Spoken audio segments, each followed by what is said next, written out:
Welcome back. Hello. We wanted to talk a little bit more about 5 to Thrive today. But before we do that, I do want to say, I know you were expecting Wish Yourself Well on Monday. Well, at least some of you might have been.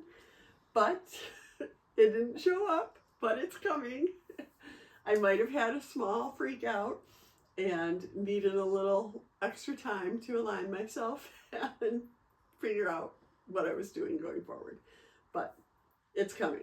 Okay. So, I didn't know that was launching today. Well, it was supposed to launch this week. Okay. Yeah.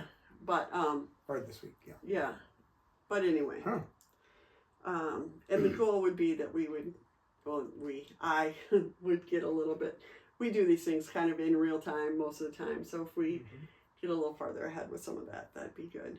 But so we've been through 200 episodes. And we recently launched 5 to Thrive, but I wanted to talk about it a little bit more because I want you to understand that the guide that's out there right now is for a specific kind of time. Mm-hmm. So we divided this whole 5 to Thrive concept up into 3 different kind of timelines. And I think that matters because the first part, which is the guide that just came out, is like diagnosis to treatment. And while it's the shortest, I hope, it is in some ways the scariest, right? Mm-hmm. So the tips that are in there are really about just like, I want you to feel seen and to be able to kind of take control of a few things, or maybe just get through. You know what I mean? It is truly different for everybody. But what it is the thing we wished we would have had. Absolutely. 20 whatever years ago. Almost 26. So and you were really searching for books, not really searching online because online didn't almost hardly exist. Right. But searching for audio tapes, searching for anything that could be positive, that you could rely on that would be informative, meaning good advice. We all know there's advice that's way out there both ways, right? That would be sound, good advice based on science and experience. And you found a couple of things, I think. I found a couple of things. Yeah. And I mean, the other thing that was so different with a book, the publishing process takes time, blah, blah, blah.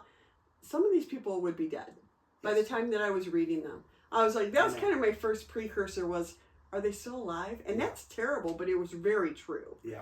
Right? So I did. Which did scar you a little bit. It did. And absolutely. You post-treatment, going out there representing yourself as a cancer survivor. Yes. That scarred you. Yeah, for sure. You didn't want to be that. I think for me, like, there's a level of integrity that really matters to me in that I don't want to misrepresent. And I was scared about like saying, hey, this is who I am. And then I'm a survivor. And then being re-diagnosed or whatever, having progression, whatever. I mean, and ultimately I get that it doesn't really change. No, anything. You have no say in any of that. Anyway. And you don't have any say in that. And not to, I mean, and everybody does that kind of stuff different, but for me, it was like really a hurdle to overcome in terms of putting myself out there.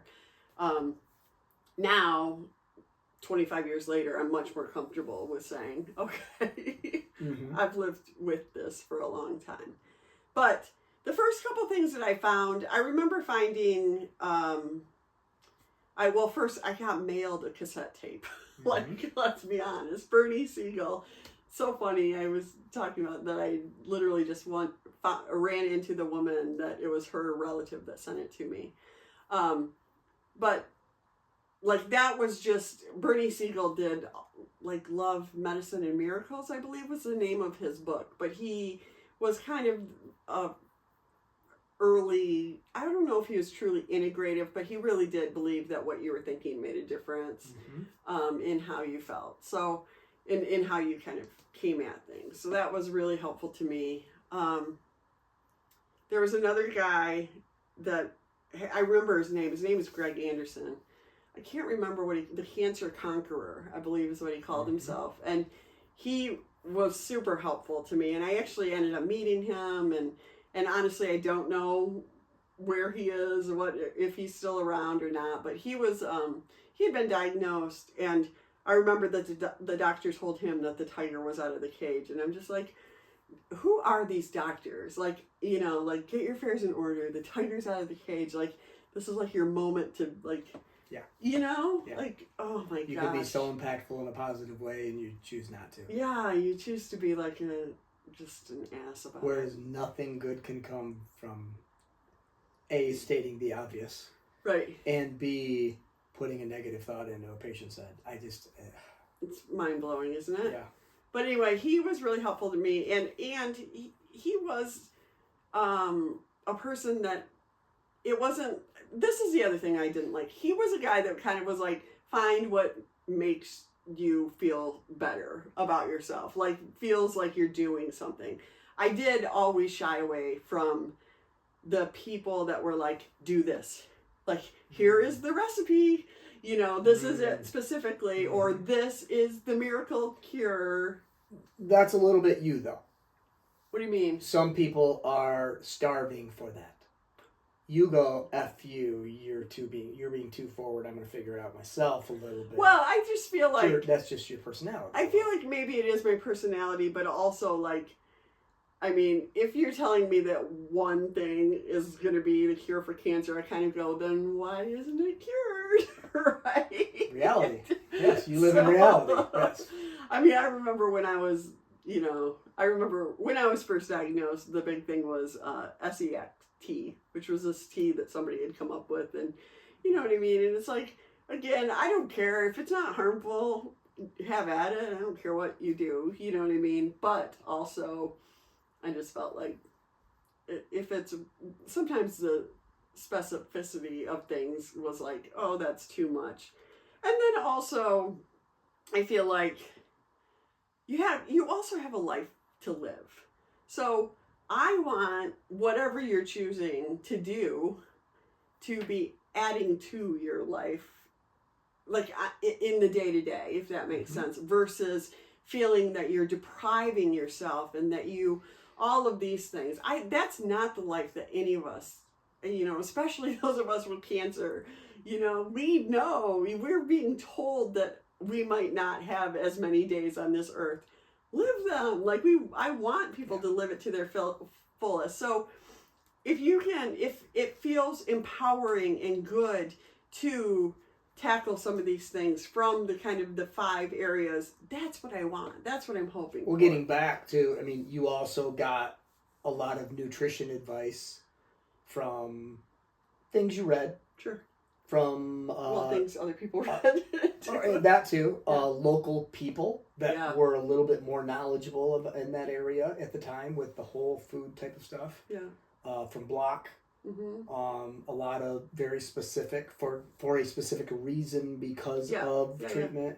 So you kind of, whereas today we kind of Google that and you had to go out and get, or people get it delivered to you. Yeah. So, and you know, the treatment part of this was just not, we were told that that's what we're going to do type of thing.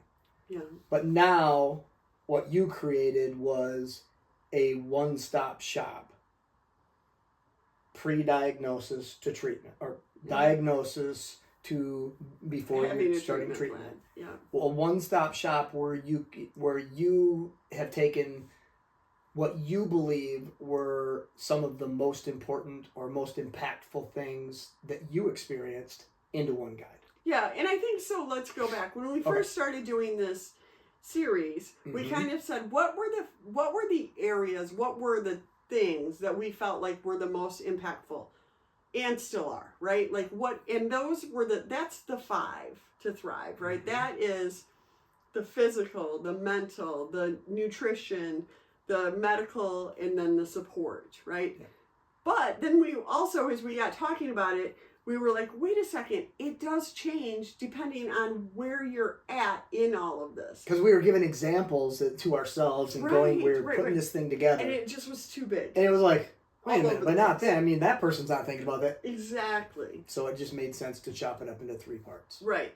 And so, again, like, it feels like this is the beginning to start on part 1, right? Mm-hmm. But I recognize that many people are already past it. My hope with the part 1 guide, and I actually kind of was just putting this in an Instagram post today, was like, forget the fuzzy socks. Like, give somebody that you just hear about, you know, that it's not always gossipy, but that first, did you hear that so-and-so, what can I do for them? Give them this. This is what it's meant for, is like, I would have done anything to have something like this in my hands. Oh my gosh. To go home from the hospital, or right when you get home I can read something. I can read something that I'm not scared to read. No. That I know is going to be, it's all positive. Helpful, not hurtful, no. Not scary. To give hope. Empowering, all of those things. So, so this first one. And it's also not just fluff. It's not, you're going to be great. No. We love you. No, it's not that. It's actionable stuff. So. Yeah, and it's real thoughts. I mean, it doesn't sugarcoat. I know, again, I talk about the spin. I know how scary that is. There is not a time in my life that I ever felt terror the way I felt it in those first few weeks. Mm-hmm. You know? And part of it is you just got to get through it, right? But this is also like, here's a couple things that you might want to grasp onto. So I guess what I'm trying to say about part 1 is that even though I know it's the shortest amount of time, it is really the guide that I hope goes the farthest. To the most people. To the most people. It's the one that matters the most to me because of how scary the start of this is. The start of cancer. The other thing that I think, going back to like, how did I choose things to read or choose things to look at, is I would hope that people receiving this would feel inspired by the fact that I had the worst diagnosis. Like, stage 4 is the worst. And I didn't always want to take advice from an earlier stage person because I didn't necessarily know if that equated to me. Okay. So I'm hoping that... You mean like in a book or something? Like in a book or something like that. Yeah. Because like, I mean, I felt like, well, okay, maybe that applies to you, but maybe it doesn't apply to me. And I'm hoping that 5 to Thrive does apply to all the stages. It does. You know, and it's definitely not exclusionary. And that's like you guys are my people. Like, metastatic people are my people, right? Yeah. And so that's really a... And not only that, it's not only what stage, it's almost, or maybe all types of cancer. I think so too. And that's what I would say that too. There will be some things, and like I would say in the second part when we're talking about treatment and stuff like that. No doubt. Where we're talking, you know, I'm going to talk about surgery and reconstruction and some things like that. But for the most part, chemo, but everybody does those things, right? Mm-hmm. I mean, all different cancers. Some cancers do and some cancers don't. Yeah, no, I agree. Yeah. But I just feel like it doesn't have to. This isn't completely about breast cancer. No, not at all. Anybody with cancer could get this and absolutely take big nuggets out of this that I think can set you up. If it's this first guide can set you up for success in the next phase, which is treatment. There's no doubt in my mind. Right. The mental, the nutrition, the fitness, it will set you up for success. And even the conversations you're having with your doctor, and the conversations you're having with the people around you. This is a great conversation starter with your doctor. Have you talked to this crazy lady named Heather? You know, have you thought about? And that's a great way to incorporate more than just a medicine into your treatment. Yeah, we talk, and it does talk about that, about partnering, about who you want to be, what you want your role to be in all of that. Mm-hmm. So, Yeah, it's really a big deal. The other thing, I mean, so part one obviously is because it's newly out. It's the most fresh in my head. I am working on part two right now. There will feel, I think it's safe to say that it would feel very, I don't want to say the same exactly, but the format will be very similar. Yep. Right? And we did that on purpose. Yes. To make it easy. Yes. Yeah. But the tips and tools will be different. Yeah. You know, when we started this, do you remember the whiteboard? Yeah. I mean, we probably should have kept that. I know. We had this well, now it's used for 4th of July Olympics. More important stuff. Keeping score of the Olympics. But it was packed. It was packed. And you did put it all into a spreadsheet, which was helpful. And I have a picture of it too. So yeah. That's kind of cool. But that's where we kind of go, okay, there will feel like there's some comfort in this sameness to it, but it is all different tips and tools. So, yes.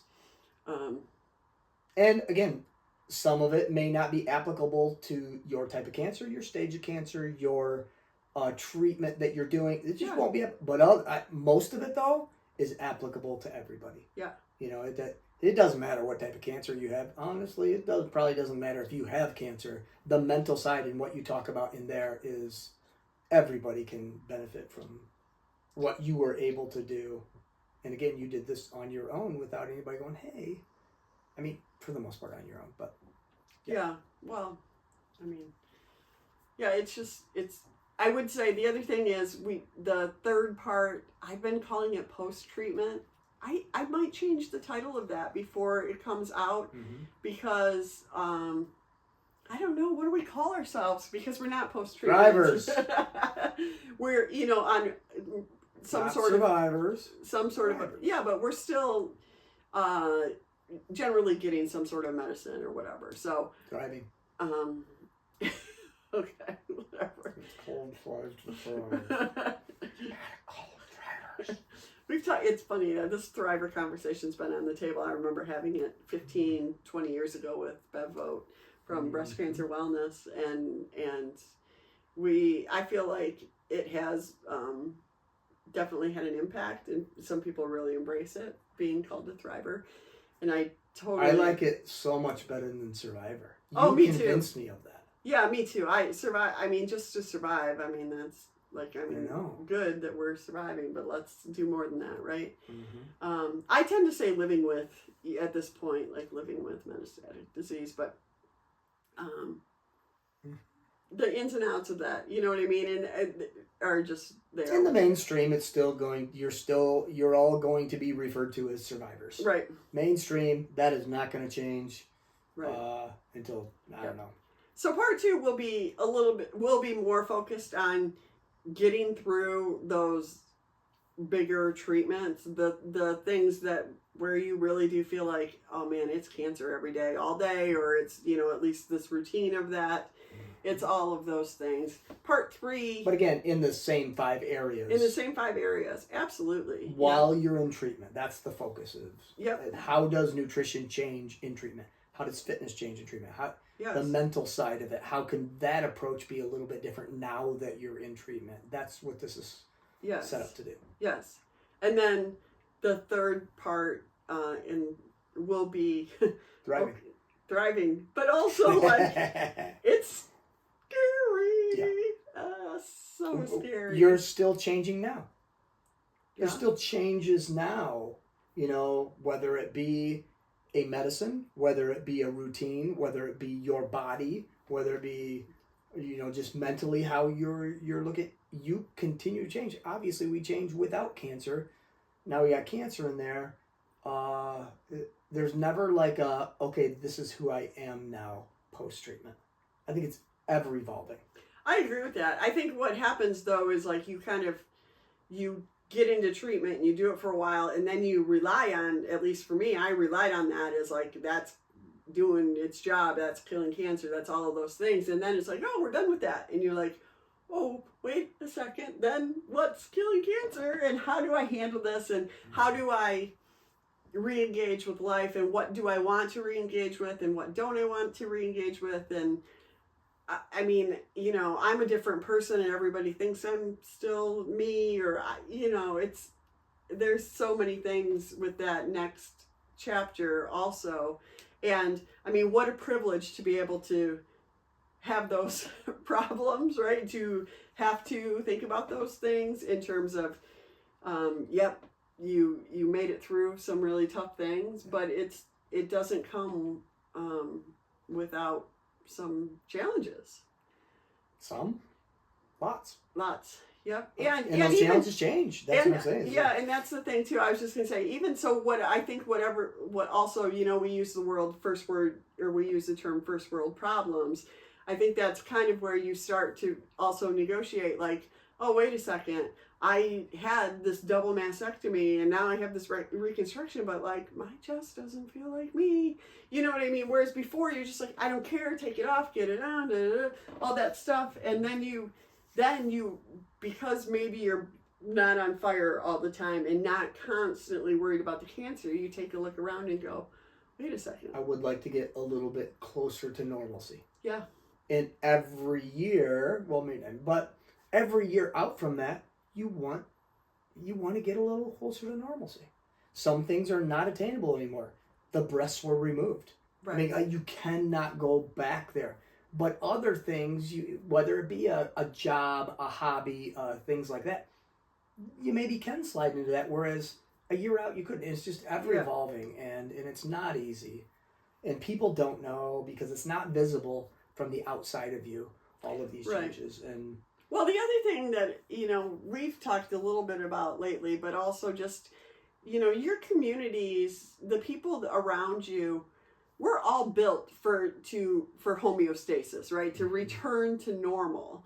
And I think what's really challenging as somebody who lives with cancer is to engage again in that same way. Some people do just kind of go, okay, I'm just putting that behind me and I'm going back to who I was. Mm-hmm. But other people, it's like, wait a second, who am I and how do I now move forward? And are these the people that, you know, can I relate to them? You know, and I'm not saying either of these in a negative way, but some people want that banner of I'm a survivor for the rest of it. Some people want no one to know. Yeah. Both are completely fine, but those are just different people and the privacy people, and some just want to share it, some don't want it. You were on the privacy side of it. Of those two people, you were pretty private about. And then there was a book. Well, that put it out there. But you weren't out there preaching it, and that you weren't attending all of the fundraisers for all this. You weren't speaking at those necessarily. You were pretty normal, I should say, in that. Honestly, until this. Yeah, until the podcast. This really kind of put it out there again. And beyond that, cancer was became a very, very small part of the outside world life. Yeah, it's honestly, it's funny. I work in another state, right? As an OT, there's many people down there that have no idea. That's not, and that's okay. They don't, that's not something that I've shared with them, you know? It's not something that I feel like I need to put out there first necessarily. But yeah, I think there is a transition sometimes with some of that too. Like, when we come back to this word survivor, like, it felt a little victim to me. Like, I don't want to be a victim. This did happen to me. I get it now, for sure. You know, it did happen to me, but I don't want to live there. And I don't... That defining you. I don't want that to define me, and I don't want that to define... I don't want my thoughts to be thoughts of a victim. You know what I mean? In terms of, I know we all lose things because of cancer, like things change and we lose them, but I didn't want that to be, I didn't want to look at my life and say, what have I lost? Right? But I wanted to be able to look at it and say, you know, what do I see differently now? Or how do I see it? So it's a big thing, I guess. And we, you know, we're doing this to try to help people, in this case, that are newly diagnosed with cancer. We have small ideas on how we can try to get this in the right people's hands. But honestly, we don't really know. I don't know what the statistics are, but I mean, there's millions of people diagnosed with cancer every year. Yeah. Like, how do we get this in people's hands? We don't know. Yeah, if you have ideas, we'd love to hear from Absolutely. you. Like, please help us. It's so funny because in my first book, I remember, like, I slammed the fact that you get diagnosed with cancer and they hand you a pamphlet. Like, Here you go. read about your chemotherapy. And I just was like, this is what you've got for me? But if, like, literally, if I was diagnosed and somebody said, hey, here's this guide, or you can, here's a coupon to download this guide, or whatever it is. Can be a game changer for them. Could be a game changer for people. And that was just like the intent of the podcast was we wanted people to, when they went home and Googled, even though we tell them not to, we know that happens. When they Googled, like, metastatic breast cancer survivors, we wanted them to find the podcast. Yeah. And we want them to find the guide because... And we aren't tech people. We far from it. And, thank God for Lauren. And we have had small businesses for the last 20 years. Really? Maybe, yeah. You started early.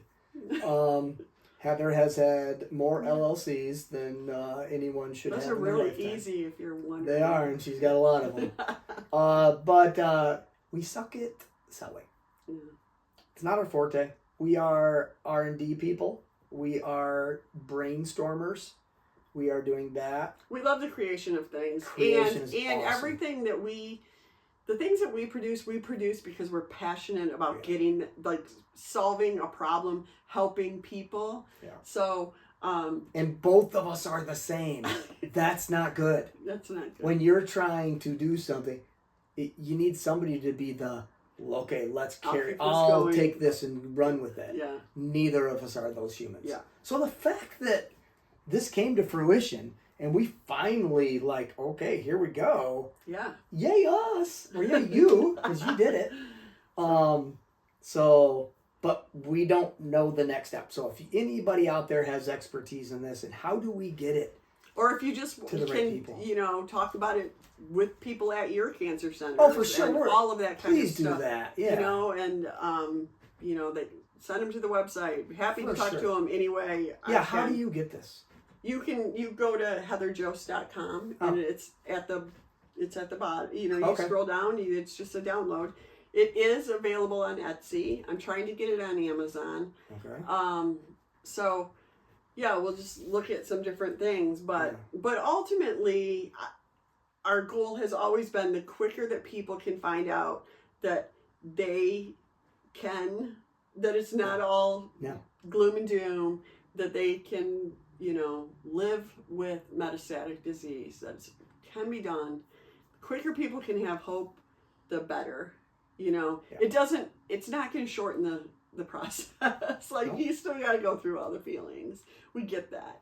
But to know that there's some hope and inspiration and maybe some tools. There's definitely some tools in there. Yeah, to do it is what we're hoping for. So any help you guys can give us, man, we'll take it. Yeah, because this is not our forte, and you guys out there have been awesome. Yeah. And you're in like 50 different countries listening to this, which still boggles my mind. It's just awesome, and so cool. We want to put this in people's hands. Yeah, absolutely. Yeah. All right, that's all for today. We'll see you next week. 201 in the books. Bye.